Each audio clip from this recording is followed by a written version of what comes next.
The Pancake Pirate Who Couldn't Say No. Once upon a time, in the bustling port town of Syrup Bay, there lived a pirate named Captain Flapjack McCrum. He wasn't your usual sword-fighting, treasure-hunting pirate. Oh no, Flapjack had only one true love: pancakes. He ate pancakes for breakfast, pancakes for lunch, pancakes for dinner, and occasionally, as a midnight snack, pancakes with whipped cream, blueberries, and just a suspicious amount of maple syrup. Captain Flapjack had one very big problem though.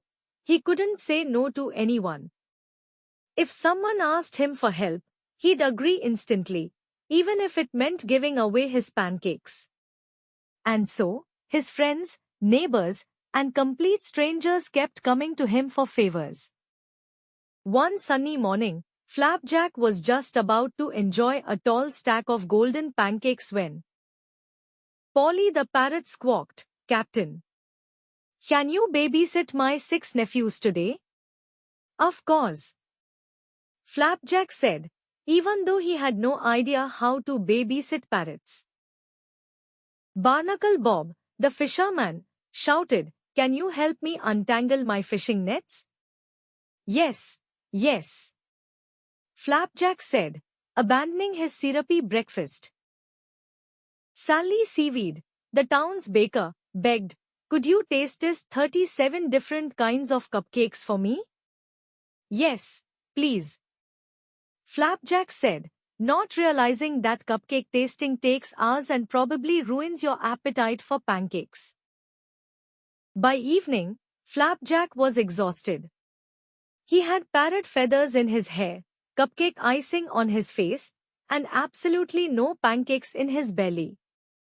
For a pancake pirate, this was a tragedy.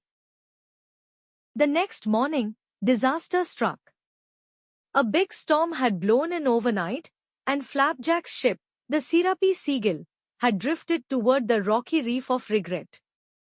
If the ship crashed, all of Flapjack's pancake ingredients, flour, milk, eggs, and syrup, would be lost to the sea. Flapjack needed help, but when he asked his friends, Polly the parrot said, "Sorry, I'm teaching my nephews to whistle." Barnacle Bob said, "Can't, mate, I'm napping."